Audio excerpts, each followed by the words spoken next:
meus amores, tudo bem com vocês? Eu espero que sim.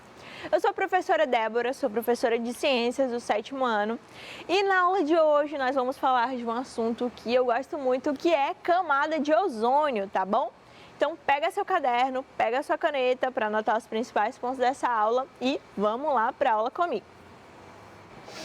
Beleza, pessoal? E a habilidade que nós trabalharemos na aula de hoje é justificar a importância da camada de ozônio para a vida na Terra, identificando os fatores que aumentam ou diminuem sua presença na atmosfera. Antes de falarmos propriamente de camada de ozônio, vamos entender um pouquinho o que é a atmosfera. A atmosfera é uma camada que ela é composta por subcamadas, tá? E aí existem 5 camadas que compõem toda a atmosfera terrestre. Vamos lá revisar essas camadas. A primeira camada é a troposfera, tá bom? E aí, depois da troposfera, nós temos aqui, ó, a camada de ozônio, que nós vamos falar dela já já. Depois da troposfera, nós temos a estratosfera, que é essa camada aqui mais em cima. Depois da estratosfera, temos a mesosfera. A termosfera, em cima da mesosfera, e a camada mais externa é a exosfera, tá bom? Vamos ver lá as características de cada uma dessas camadas. Bom, pessoal, a troposfera é a camada que é mais superficial, está mais próximo da crosta terrestre, tá? E é na troposfera que acontecem fenômenos que estão relacionados com o tempo, como, por exemplo, a formação de chuvas, os relâmpagos, a maioria das nuvens, tá bom? E é onde se concentra, inclusive, a poluição do ar. Então, é nessa camada aqui mais superficial, tá bom? Essa camada aqui é a troposfera. E todos esses fenômenos acontecem.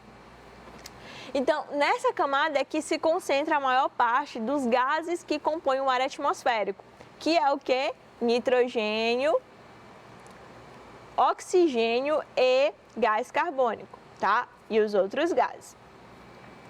Perfeito. As principais características da troposfera são: ela é uma camada densa da atmosfera, ela é uma camada que é bem pesada exatamente por essa formação de nuvens, uma grande quantidade de gás, tá bom? Então ela é muito densa.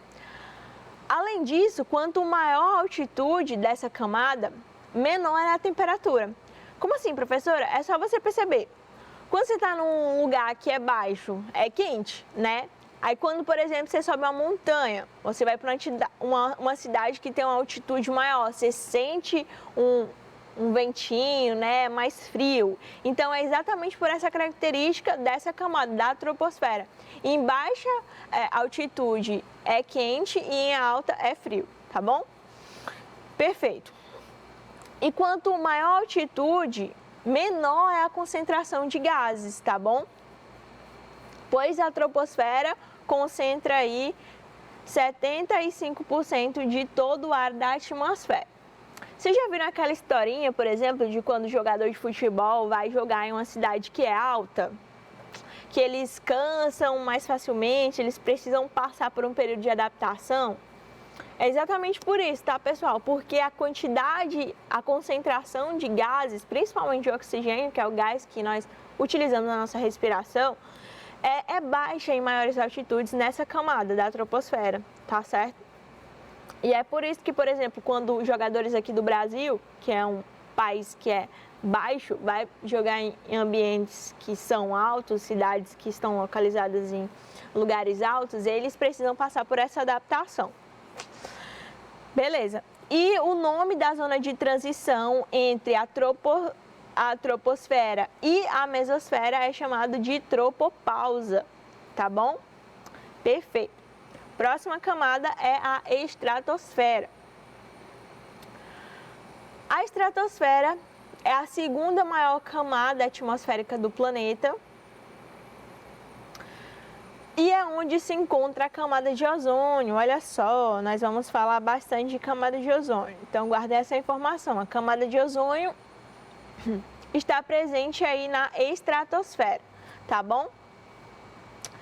É na estratosfera que aviões de jatos supersônicos e balões meteorológicos trafegam, tá bom? Então é na estratosfera que os aviões trafegam, jatos supersônicos e os balões meteorológicos.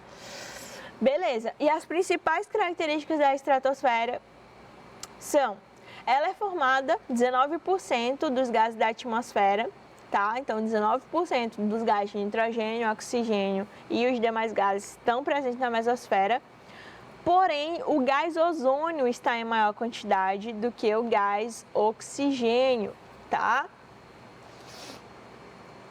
Essa camada, ela quase não apresenta nuvens e o ar se movimenta no sentido horizontal, então ele se movimenta no sentido horizontal. E essa aqui é a estratosfera, tá? Essa camadinha aqui.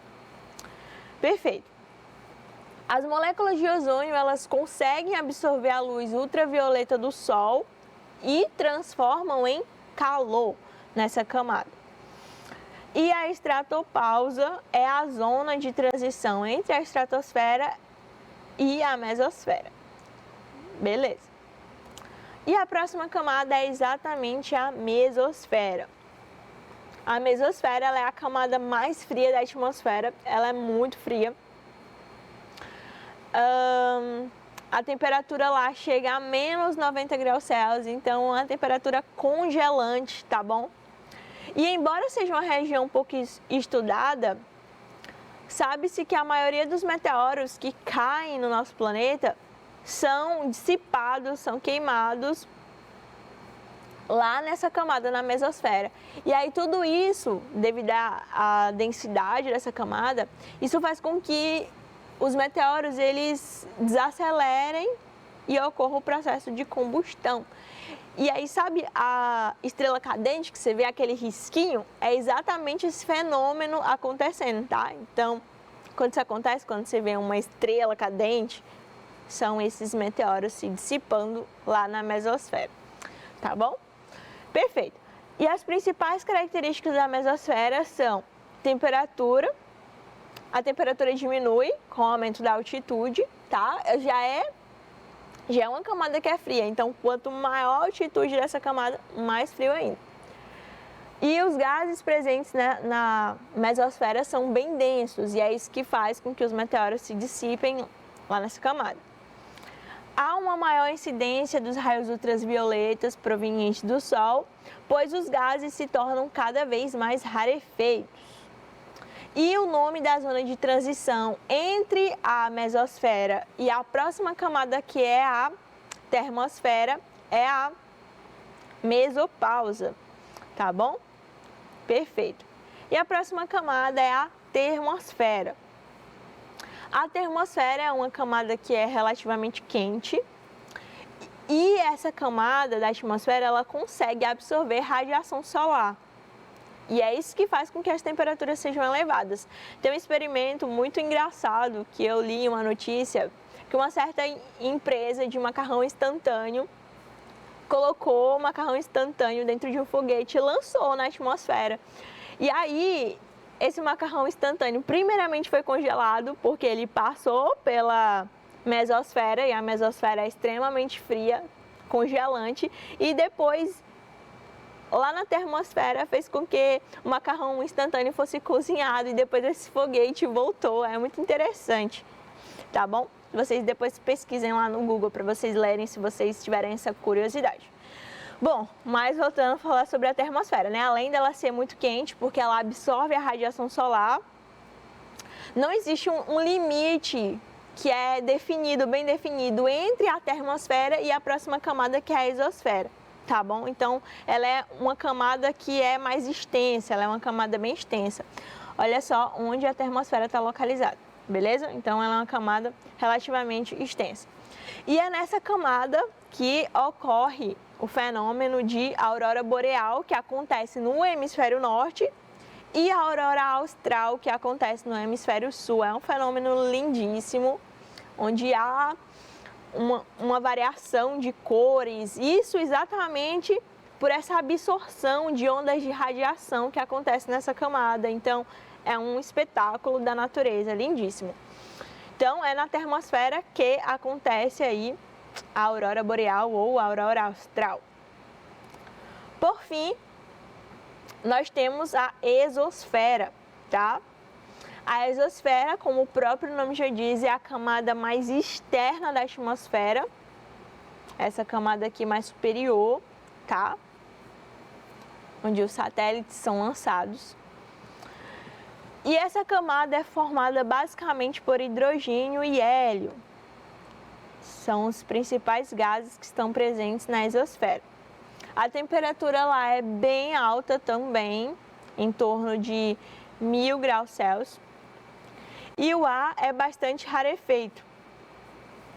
E por isso ocorre a passagem de moléculas para o espaço. É exatamente por isso, tá, pessoal? Porque a exosfera já é a camada limite entre o planeta Terra e o espaço, tá bom? É por isso que o ar é rarefeito. Beleza, então nós vimos aí uma diversidade de camadas que compõem a atmosfera, né? Nós falamos sobre ar atmosférico, mas o que é a atmosfera? Nada mais é que a junção de todas essas camadas aqui, tá bom, pessoal? Cada camada dessa desempenha uma função muito importante para o planeta.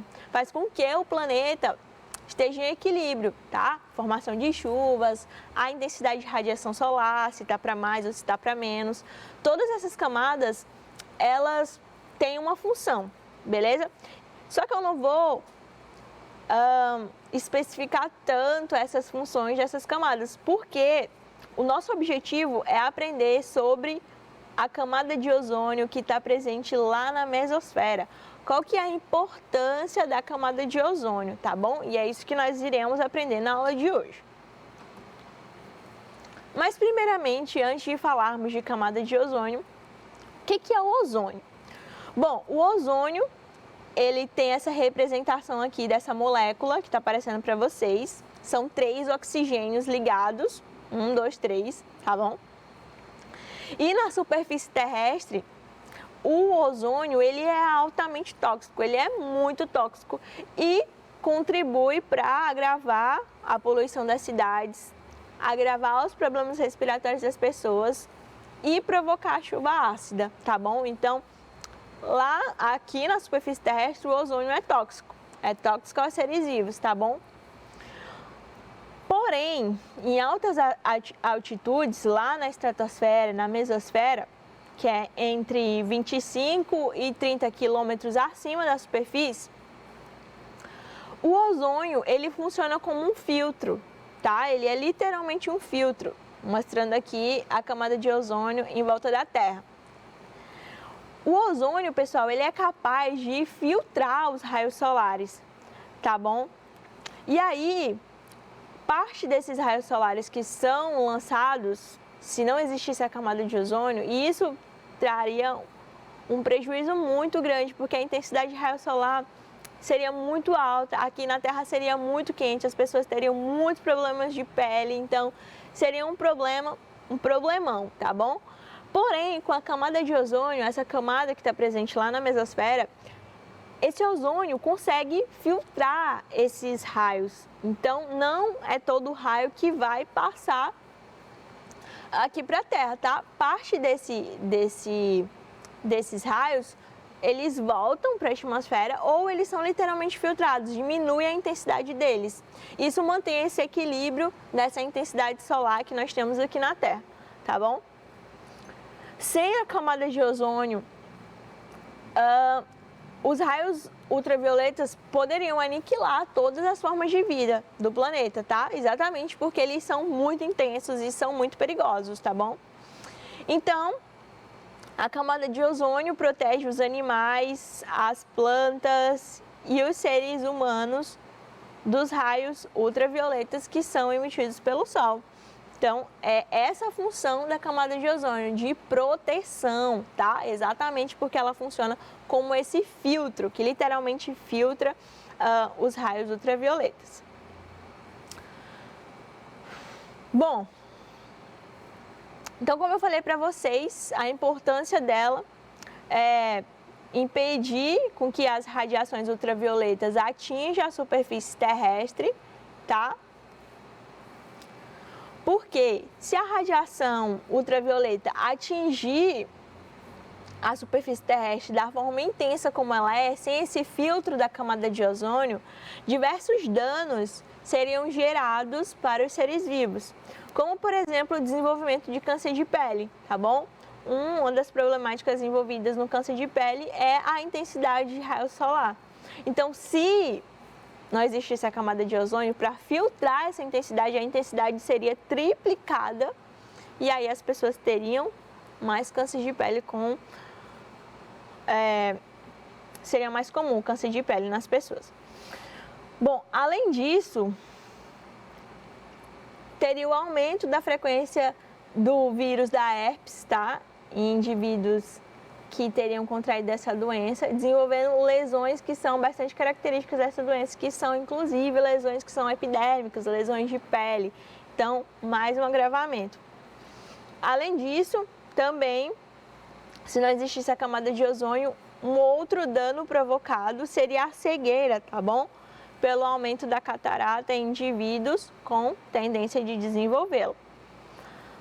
E também causaria mais ainda o aumento da temperatura do planeta, que é um fenômeno chamado de aquecimento global, já que uma maior parte de raios ultravioletas atingiria a superfície da Terra, aumentando essa retenção de calor. Então, existe uma problemática muito grande envolvida aí com essa intensidade de raios ultravioletas que são lançados, porém, felizmente, nós temos a camada de ozônio para diminuir e filtrar esses raios que são lançados na atmosfera. No entanto, ao longo do tempo, a camada de ozônio vem sendo constantemente agredida. E aí, cientistas descobriram buracos na camada de ozônio. Estão vendo essas manchinhas aqui azuis? Então, cada manchinha azul representa um buraco na camada de ozônio e como que eles estão aumentando ao longo do tempo. Ó, aqui em 2014, aqui 2015, 2016, 17, 18 e 19. Percebam que o tamanho desse buraco na camada de ozônio está aumentando cada vez mais. E aí, se a camada de ozônio desempenha os papéis que eu falei para vocês que são tão importantes, se eu causo um buraco na camada de ozônio, qual seria a problemática? Uma maior intensidade de todos aqueles efeitos que eu falei para vocês. Aquecimento global, câncer de pele, cegueira e diversos outros problemas relacionados com a intensidade de raios solares, tá, pessoal? Então, existe uma problemática muito grande envolvida aqui nesses buracos da camada de ozônio. Porém, é um assunto para a próxima aula, tá? Na aula de hoje, eu vou deixar uma animaçãozinha com vocês muito interessante sobre os buracos na camada de ozônio, tá bom? E na próxima aula eu volto com a explicação mais científica de como que esses buracos são formados e qual que é a gravidade e a consequência deles. Combinado? Então, perfeito. Então, fiquem aí com o vídeo.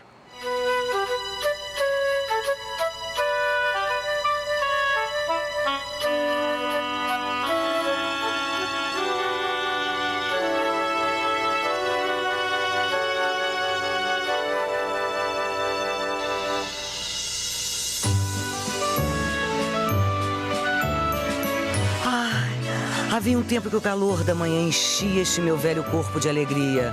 Mas agora, avistar cada amanhecer só me enche de preocupação.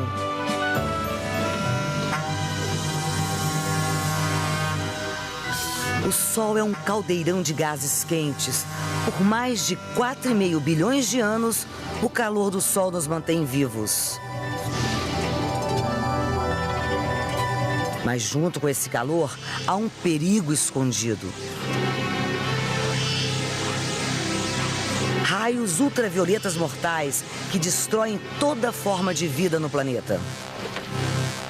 Por sorte, nós estamos protegidos por um pequeno bando de defensores nos altos limites do espaço. As moléculas de ozônio formam a camada de ozônio de nosso planeta. Apesar de seu pequeno tamanho, nossos defensores de ozônio são extremamente fortes e espertos. Eles deixam passar o calor do Sol necessário à vida. enquanto mantém isolados os mortais ultravioletas. Desde sempre isto vem acontecendo desta maneira, não fossem os mortais CF6. Clorofluorcarbonetos, os CF6, são substâncias químicas que refrigeram os nossos ar-condicionados e refrigeradores. CF6 são seguros se mantidos dentro das máquinas, mas uma vez que escapam, começa uma viagem de 25 anos ao topo da atmosfera, onde eles atacam a camada de ozônio sem piedade.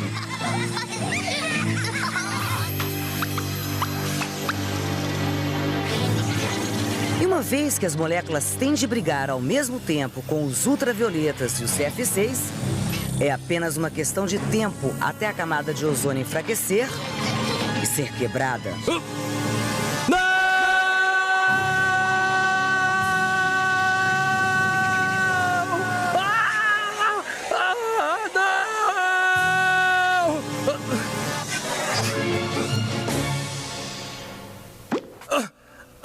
O quê?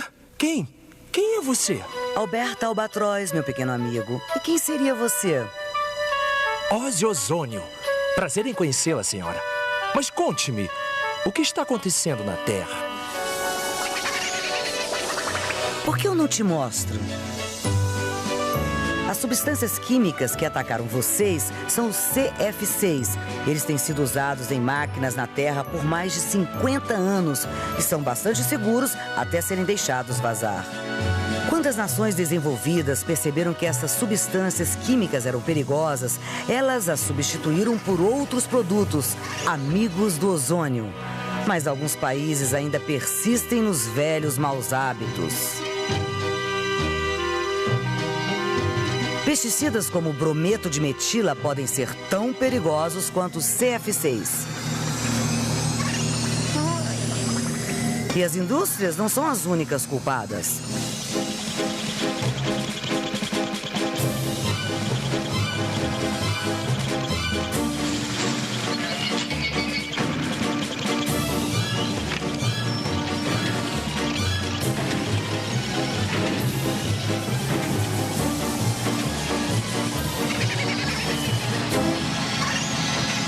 Não! Isso é terrível! Nós devemos impedi-lo, Alberta. Nós podemos tentar. Com licença, senhor. Senhor, estou aqui. Desculpe incomodar. Mas você sabia que quando você quebra estes velhos refrigeradores, está liberando substâncias químicas perigosas? Estas moléculas que você libera vão para o alto do céu e causam problemas para todos nós. Então, por favor, não faça isso de novo.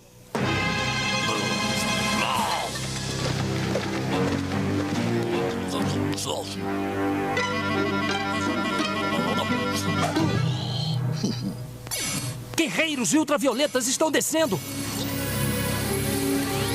Cuidado! Temos que fazer alguma coisa.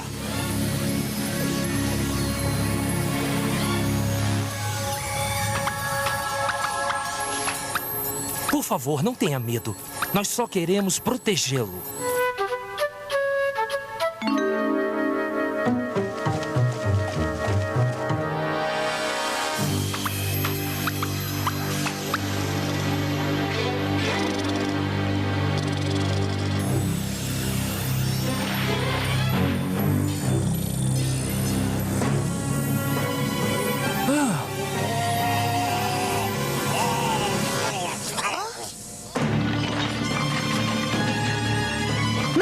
Faça isso!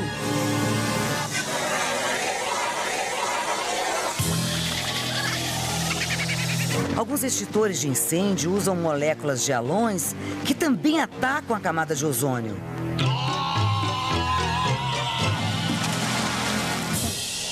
Ele ficou com aquela queimadura horrível porque as substâncias químicas que acabou de liberar estão destruindo a camada protetora de ozônio que nós criamos lá no alto do céu.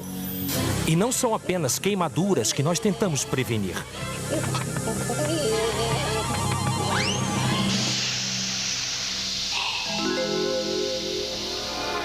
Raios UV enrugam a sua pele e fazem você parecer muito mais velho. Eles causam cataratas nos seus olhos e podem levar à cegueira. E eles podem enfraquecer a resistência natural do corpo às doenças. Ainda pior, enquanto os nossos corpos estão crescendo, pequenos como você estão em perigo. Porque a radiação UV pode te causar câncer no futuro. Não fique com medo. Isto é um negócio sério, mas há maneiras de se defender. Proteja sua pele, cobrindo seus braços e pernas. Use chapéu para proteger o seu rosto. Óculos escuros para proteger os seus olhos. E filtro solar para o resto. Não saia de casa quando o sol estiver forte. E também nos horários de pico. Tente sempre ficar sob a sombra. E fale com seus parentes para garantir que os velhos refrigeradores e ar-condicionados sejam inutilizados somente por técnicos treinados para não deixar que os CFCs escapem. É importante, não apenas para você, mas para suas crianças. Porque mesmo se as perigosas substâncias químicas não forem mais liberadas na atmosfera, ainda vai levar 50 anos até que possamos recuperar totalmente a camada de ozônio. Você pode nos ajudar? E agora, Alberta, depois de tudo que eu vi aqui embaixo, eu gostaria de voltar ao trabalho. Tenha certeza de falar com seus parentes, professores e amigos sobre as coisas que aprendeu. E não se esqueça, meninos e meninas ao redor do mundo podem fazer a diferença. Porque quando se trata de proteger o meio ambiente, toda ação vale a pena.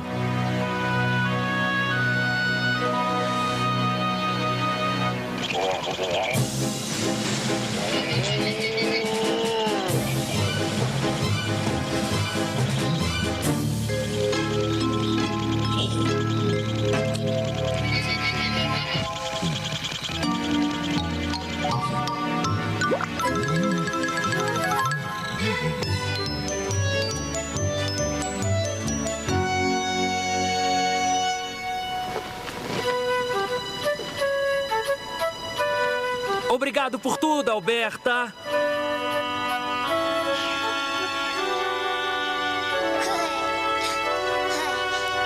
Obrigada a você, Ozzy. Não se esqueçam, meninos e meninas ao redor do mundo podem fazer a diferença. Porque quando se trata de proteger o meio ambiente, toda ação vale a pena. Beleza, pessoal, e eu finalizo a aula falando que a educação é a arma mais poderosa que você pode usar para mudar o mundo. Sempre acredite nisso, tá bom? Então foi isso, pessoal. Um forte abraço a todos, um beijo e até a próxima aula.